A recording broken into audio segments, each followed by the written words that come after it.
नमस्कार दोस्तों, SGM education रे यूट्यूब चैनल पर आपका हार्दिक स्वागत है। जैसा कि आप सबको विदित है दोस्तों, अपने इस चैनल पर हम इस समय पढ़ रहे हैं हिंदी साहित्य का इतिहास, जो कि फर्स्ट ग्रेड और सेकंड ग्रेड भर्ती परीक्षाओं को ध्यान में लेकर हम पढ़ रहे हैं। दोस्तों, अपना जो ये चैनल है उस पर व्याकरण और काव्य शास्त्र रीट मेंस के आधार पर हम पढ़ चुके हैं। CET, REET mains, LDC, GD सभी भर्ती परीक्षाओं में जहां आपके व्याकरण पूछी जाती है वो संपूर्ण कोर्स अपने इस चैनल पर उपलब्ध है। तो दोस्तों, आप फ्री में संपूर्ण व्याकरण, संपूर्ण काव्य शास्त्र और संपूर्ण हिंदी साहित्य का इतिहास और रचनाएं पढ़ोगे दोस्तों। तो इस समय हमारा हिंदी साहित्य का इतिहास चल रहा है। हिंदी साहित्य के इतिहास में भी हमने काव्य शास्त्र आपके आदिकाल कंप्लीट पढ़ लिया है दोस्तों। उसके बाद पूर्व मध्यकाल में हमने भक्ति काल को कंप्लीट पढ़ लिया था।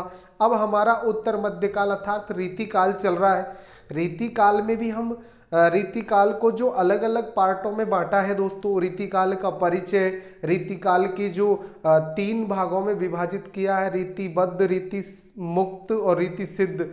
तो रीतिबद्ध को हम पूर्व कक्षा में डिस्कस कर चुके हैं, पढ़ चुके हैं। अब आज का हमारा टॉपिक है रीति सिद्ध और रीति मुक्त कवि, और साथ में रीतिबद्ध, रीति सिद्ध, रीति मुक्त कवियों का परिचय कि कौन कौन से कवि इस काव्य धारा के हैं। तो आइए, इनसे आपके सभी भर्ती परीक्षाओं में कोई ना कोई प्रश्न उठा लिया जाता है दोस्तों कि रीतिबद्ध काव्य धारा का कौन सा कवि है, रीति मुक्त का, रीति सिद्ध का, या कौन सा नहीं है, आदि प्रश्न अधिक रिपीट होते हैं। तो आइए, आज की कक्षा में हमारा जो टॉपिक है रीति काल का, रीति सिद्ध और मुक्त के साथ कवियों का परिचय।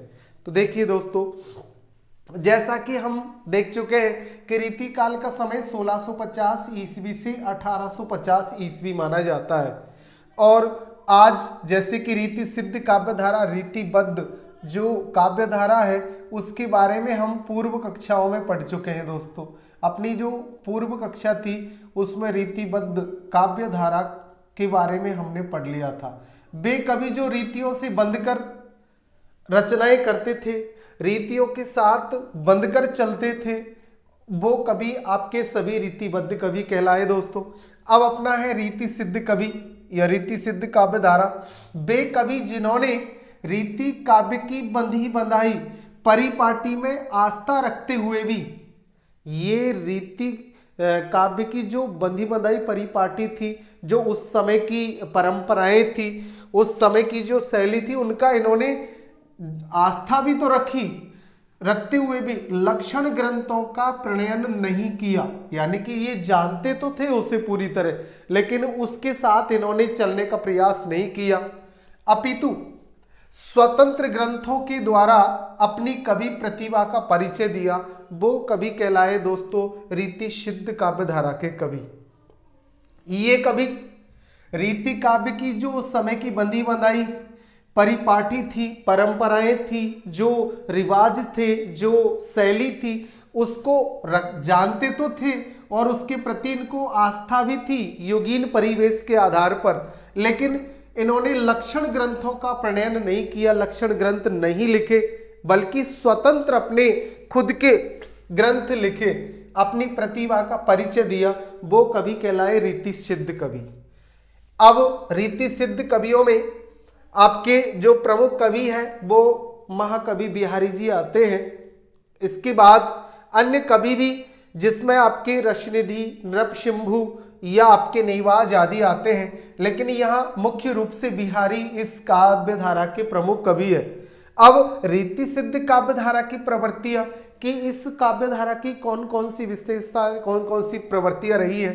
मध्यम पंथी काव्य, इस काव्य धारा के कवियों का जो काव्य था वो मध्यम पंथी था, न तो ये रीतिबद्ध थे न ही रीति मुक्त। इन्होंने मध्यम रास्ते को अपनाया था दोस्तों। इन कवियों ने स्वतंत्र कवि व्यक्तित्व, अपने कवि व्यक्तित्व को, अपनी पर्सनैलिटी को इन्होंने स्वतंत्रता के साथ प्रस्तुत किया था दोस्तों। कवि गौरव के अभिलाषी, इनको भी अभिलाषा थी कि उनका जो कवि महत्व है वो बढ़े, उनका मान सम्मान हो। अभिनव कल्पना विधान, इन्होंने नई नई कल्पनाओं को अपनी काव्य रचनाओं में महत्व दिया। मुक्तक शैली को ग्रहण किया, इन्होंने अपनी रचनाओं में इन्होंने मुक्तक शैली को ग्रहण किया। कोई प्रबंध काव्य नहीं लिखे, न तो इन्होंने महाकाव्य ने खंड काव्य लिखे, इन्होंने मुक्तक शैली का परिचय दिया और मुक्तक काव्य ही लिखे। रीति शास्त्रीय विषयों की मानसिक पृष्ठभूमि, रीति शास्त्रीय विषयों की मानसिक पृष्ठभूमि को इन्होंने उस समय अपनी रचनाओं में विशेष महत्व दिया।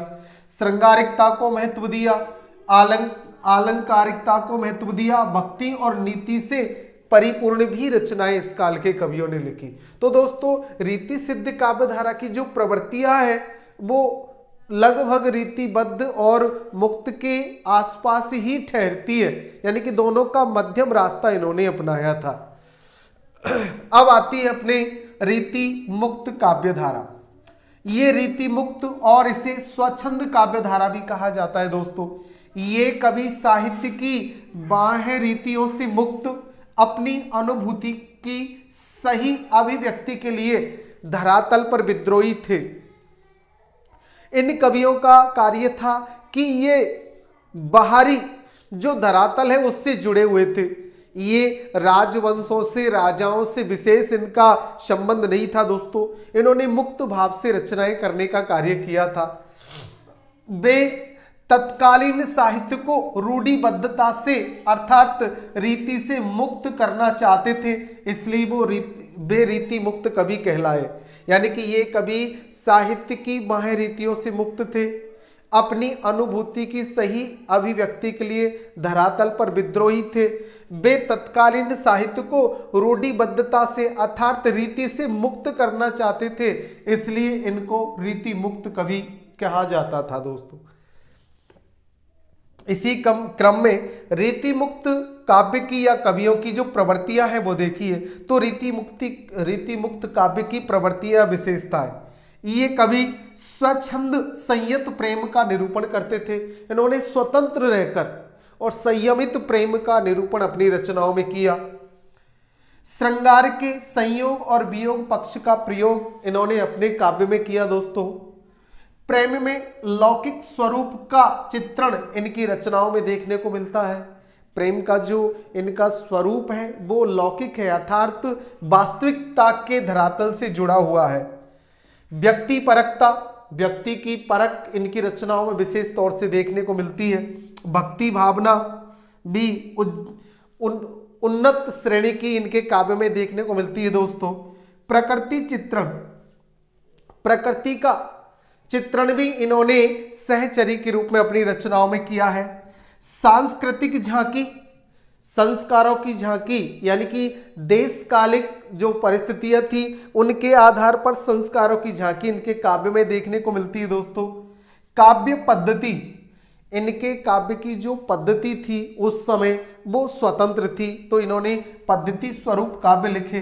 मुक्तक शैली को इन्होंने अपने काव्य के लिए अपनाया था दोस्तों। छंद एवं अलंकार विधान, इनके काव्य में छंद और अलंकारों का प्रयोग इन्होंने समुचित रूप से किया था। काव्य की आवश्यकता के अनुरूप इन्होंने इनका प्रयोग किया और रचनाओं में ब्रज भाषा का प्रयोग किया। इन्होंने सुललित, सरस और साहित्यिक ब्रज भाषा का प्रयोग अपनी रचनाओं में किया दोस्तों। तो ये तो थी आपकी रीति सिद्ध काव्य धारा, उसकी प्रवृत्तियां, रीति मुक्त काव्य धारा और उसकी प्रवृत्तियां। आइए अब हम देखते हैं रीति काल के प्रमुख संप्रदाय एवं उनके प्रवर्तक। इस पार्ट से, इस टॉपिक से दोस्तों निश्चित ही हर भर्ती परीक्षा में सेकंड ग्रेड, फर्स्ट ग्रेड आदि में प्रश्न, net, slate, KVS, TGT, PGT में निश्चित ही प्रश्न उठाया जाता है। तो देखते हैं आज रीति काल के प्रमुख संप्रदाय और उनके प्रवर्तक।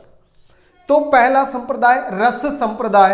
रस संप्रदाय के प्रवर्तक आचार्य थे दोस्तों आचार्य भरत मुनि। भरत मुनि रस संप्रदाय के प्रवर्तक थे। उन्होंने अपनी रचना नाट्य शास्त्र में रसों का प्रवर्तन किया दोस्तों। उन्होंने मुख्य रूप से 8 रसों को अपनी रचना में प्रश्रय दिया और बताया। इसी क्रम में अलंकार संप्रदाय। अलंकार संप्रदाय के आचार्य कवि थे आचार्य भामह। इसका रस अलंकार संप्रदाय का प्रवर्तन किया था आचार्य भामे ने। इसी क्रम में रीति संप्रदाय के प्रवर्तक थे आचार्य वामन। रीति संप्रदाय का प्रवर्तन करने वाले विद्वान थे आचार्य वामन। इसी क्रम में ध्वनि संप्रदाय का प्रवर्तन किया था आचार्य आनंदवर्धन ने। ध्वनि संप्रदाय के प्रवर्तक थे आचार्य आनंदवर्धन। अगला संप्रदाय वक्रोक्ति संप्रदाय के प्रवर्तक थे दोस्तों आचार्य कुंतक ने वक्रोक्ति संप्रदाय का प्रवर्तन किया था दोस्तों। औचित्य संप्रदाय के प्रवर्तक थे आचार्य क्षेमेंद्र ने औचित्य संप्रदाय का प्रवर्तन किया था। तो ये प्रमुख संप्रदाय और उनके प्रवर्तक आचार्य थे दोस्तों। इनसे हर भर्ती परीक्षा से एक प्रश्न लिया जाता है। रस संप्रदाय के भरत मुनि, अलंकार संप्रदाय के भामे, रीति संप्रदाय के वामन, ध्वनि संप्रदाय के आनंदवर्धन, वक्रोक्ति संप्रदाय के कुंतक और औचित्य संप्रदाय के हैं आचार्य क्षेमेंद्र। तो दोस्तों इनको विशेष तौर से अपने को ध्यान में रखना है। इसी क्रम में अगला जो अपना इसमें टॉपिक है रीति काल की अन्य महत्वपूर्ण जानकारियां। देखो इनके बाद हम रीति काल की और मुख्य जानकारियां, अन्य और जो प्रश्न रीति काल से उठाए जाते हैं वो देखते हैं। जैसे कि हिंदी साहित्य में रीति काल के प्रवर्तक आचार्य को लेकर कई बार प्रश्न पूछा जाता है। हालांकि इस प्रश्न को लेकर विद्वान एक मत नहीं है दोस्तों, फिर भी अधिकतर विद्वानों का जो मत है उसी को सर्वमान्य मत को ही हम यहाँ लेते हैं। तो रीति काल के प्रवर्तक आचार्यों में आचार्य चिंतामणि त्रिपाठी को हिंदी साहित्य में रीति काल के प्रवर्तक आचार्य के रूप में माना जाता है। कुछ विद्वान आचार्य केशव को भी मानते हैं, लेकिन अधिकतर विद्वानों का मत आचार्य चिंतामणि त्रिपाठी को लेकर है। हिंदी साहित्य में रीति ग्रंथों के प्रवर्तक आचार्य केशवदास जी थे। हमारे हिंदी साहित्य में रीति ग्रंथों के प्रवर्तक आचार्यों में नाम आता है दोस्तों केशवदास जी का। अगला, हिंदी साहित्य में रीति काव्य की सर्वप्रथम रचना है दोस्तों हित तरंगिणी। कवि कृपाराम की हित तरंगिणी रीति साहित्य की प्रथम रचना मानी जाती है। ये रीति काव्य की सर्वप्रथम रचना है दोस्तों। कवि जगन्नाथ दास रत्नाकर भक्ति काल एवं रीति काल के समन्वयक कवि माने जाते हैं। कवि जगन्नाथ दास रत्नाकर ये भक्ति काल और रीति काल का समन्वयक कवि था, यानी कि इनका दौर भक्ति काल का अंतिम और रीति काल का प्रथम दौर के कवि है कवि जगन्नाथ दास रत्नाकर। रीति काल के प्रतिनिधि कवियों में बिहारी दास है दोस्तों। बिहारी को रीति काल के प्रवर्तक कवियों में रीति काल के प्रतिनिधि कवियों में गिना जाता है दोस्तों। रीति काल का प्रतिनिधि कवि बिहारी जी थे। इसी क्रम में अगर कृष्ण काव्य धारा के प्रतिनिधि कवि सूरदास जी, राम काव्य धारा के प्रतिनिधि कवि तुलसीदास जी, इसी क्रम में आपके आदिकाल के प्रतिनिधि कवि के रूप में चंद्रवरदाई।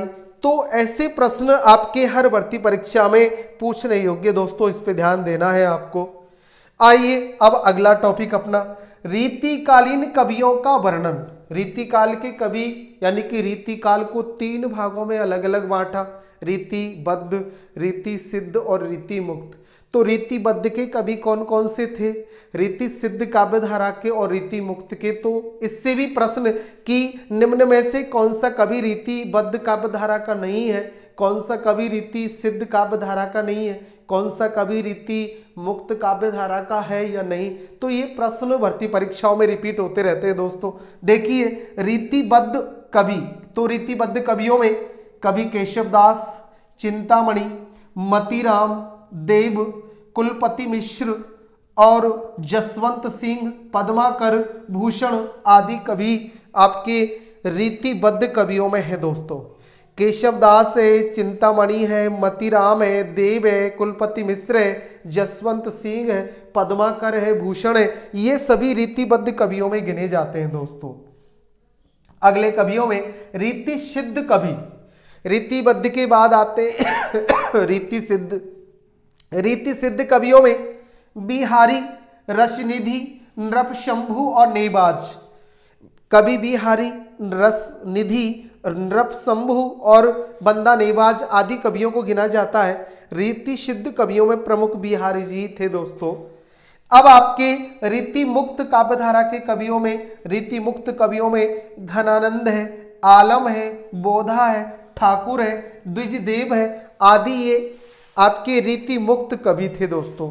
रीति मुक्त कवियों में घनानंद, आलम, बोधा, ठाकुर, द्विजदेव आदि आते हैं। तो ये रीति मुक्त कवि थे। अब हम और इसके कुछ विशेष तथ्य जो अपने रीति काल के पढ़ रहे थे वो देखिए दोस्तों। इसमें अपना रीतिकालीन साहित्य को ललित कलाओं का श्रृंगार काल भी कहा जाता है। रीतिकालीन साहित्य को ललित कलाओं का श्रृंगार काल, रीति काल का जो साहित्य है वो ललित कलाओं का श्रृंगार काल कहलाता है दोस्तों। डॉक्टर नगेंद्र रीति काल को गुंडेपन और सौदेपन की हरकत कहते हैं। डॉक्टर नगेंद्र का कहना था कि रीति काल गुंडेपन और सौदेपन की हरकत था, अर्थात इस समय के कवियों ने अपनी खुद की, कुछ कवियों ने राजाओं के अनुसार रचनाएं लिखी, कुछ ने दोनों को मध्य में रख के लिखा और कुछ ने स्वतंत्र रचनाएं लिखी। तो ये गुंडेपन और सौदेपन की हरकत तक की रचनाएं थी। रीतिकालीन श्रृंगार काव्य परंपरा का मुख्य आधार स्रोत भक्तिकालीन कृष्ण काव्य माना है दोस्तों। रीतिकालीन श्रृंगार काव्य परंपरा है, उसका मुख्य स्रोत है भक्तिकालीन कृष्ण काव्य। भक्ति काल में जो कृष्ण काव्य था वो इनका आधार स्रोत था दोस्तों। अब यहां जैसे प्रश्न पूछ लिया जाता है कभी कभी दोस्तों कि हिंदी में रीतिकालीन आचार्यों की श्रेणियां, रीति काल के समय हमारे हिंदी में आचार्य 3 वर्ग में विभाजित थे। आचार्यों को 3 भागों में बांट दिया था दोस्तों। उद्भावक आचार्य, व्याख्याता आचार्य और कवि शिक्षक आचार्य। इस प्रकार आचार्यों को 3 श्रेणियों में विभाजित किया था। हिंदी में रीतिकालीन आचार्यों की ये श्रेणियां थी दोस्तों, उद्भावक, व्याख्याता आचार्य और कवि शिक्षक आचार्य। तो दोस्तों उम्मीद है कि आज की क्लास आप सभी मित्रों को अच्छा समझ में आई होगी। और अगर दोस्तों कोई कन्फ्यूज़न है, कोई दिक्कत है तो आप कमेंट से बताएं और समाधान पाएं। अपने सभी मित्रों को शेयर जरूर करें दोस्तों। और दोस्तों हमारे मनोबल को, हमारी मानसिकता को यथास्थिति बनाए रखने के लिए सब्सक्राइब करते रहें और अच्छा पढ़े और आगे बढ़े दोस्तों। धन्यवाद।